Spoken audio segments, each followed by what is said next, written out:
Welcome sa Clearbans Channel mga katiktik. Ngayon meron tayo ditong Google account ng Vivo Y12 or Y15. So same lang po yan, Y12 and Y15 mga katiktik. Ayan o, nakikita nyo naman sa likod. Ganyan po yung back case ng Y12 or Y15. So ito, naka-Google account. Ipapakita ko lang sa inyo kung paano iba-bypass ang ganito. Ito ay Android 11 mga katiktik.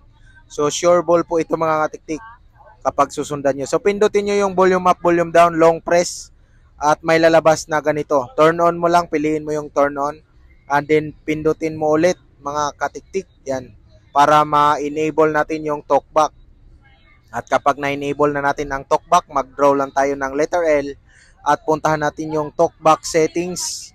Ayan. Tapos, dito sa baba mga katiktik, mayroon tayong makikita dyan na Braille. Yan ito, Braille keyboard. Yan.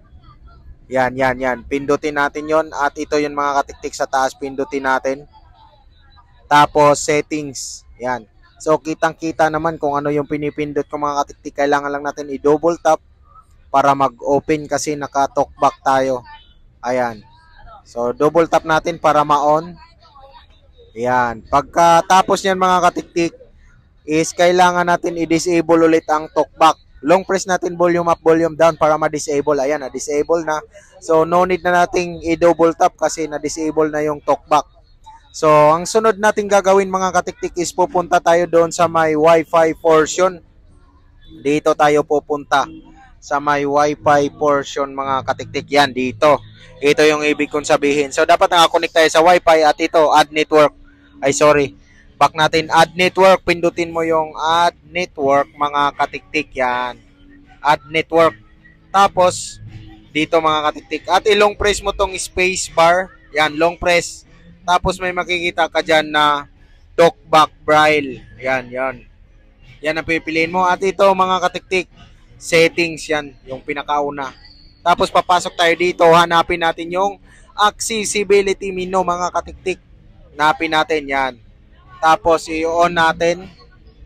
Yan. Pagka-on yan, i-allow mo lang mga katiktik at magkakaroon tayo dito ng parang tao. Ito kung nakikita nyo. So, pipindutin mo kung gagana. Kasi baka mamaya pwede nating magamit yan sa ating pag-bypass. Yan. Tapos, next natin gagawin mga katiktik, pindutin yan. At sabihin, open settings. Pero hindi siya nag-open mga katiktik. Long press lang natin to parang G. Yan. At i-type natin dito sa taas mga katiktik yung YouTube. Yan. Pindutin natin yung YouTube. So pagpasok natin sa YouTube, yung iba dito mga katiktik alam na kung paano ang process. So dito tayo. Yan sa terms and condition at piliin mo yung browser. Yan. Para makapasok tayo sa Chrome. And then nothings natin.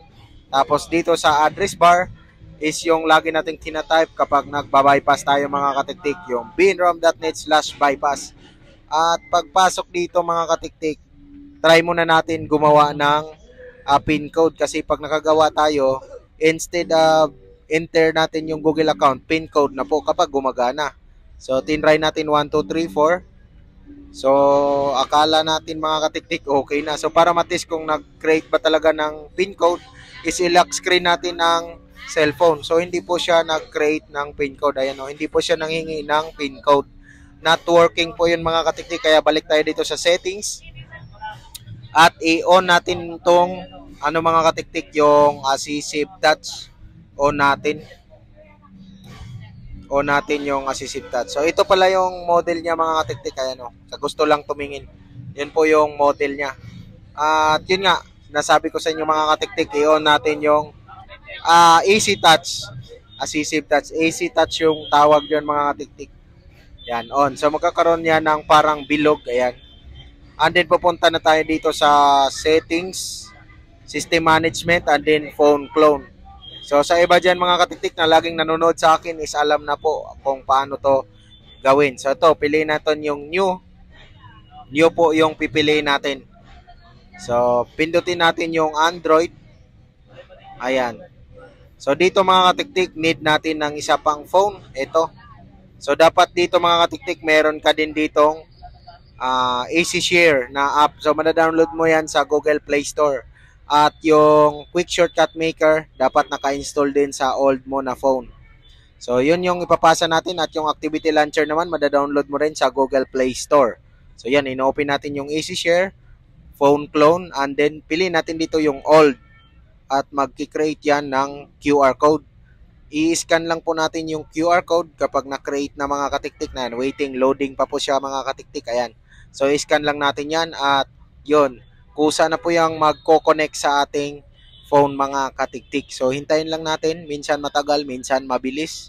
So, hindi natin control yan. Nasa cellphone po yan. So, i-uncheck mo yung lahat nandyan mga katiktik. Ito yon, uncheck. At pasok ka sa apps at ipasa mo yung quick shortcut maker at yung activity launcher.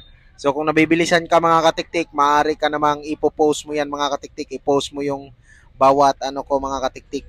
Yan, na-transfer na natin. Tabi na natin tong isang cellphone. So antayin na lang natin dito mga katiktik na mag 100%. Ayan, nag 100%. Tap mo tong parang relo.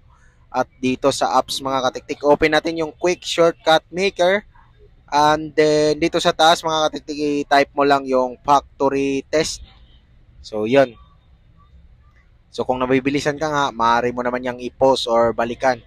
So ang pipiliin mo dito yung pangatlo mga katiktik, yung engineering test mga katiktik, engineering inactivity test. So dito pindutin mo yan and then itong back to home and then English. So yun mga katiktik, tapos na po natin ma-bypass ang ating Vivo Y12 or Y15. So working na working po yan mga katiktik, no need PC.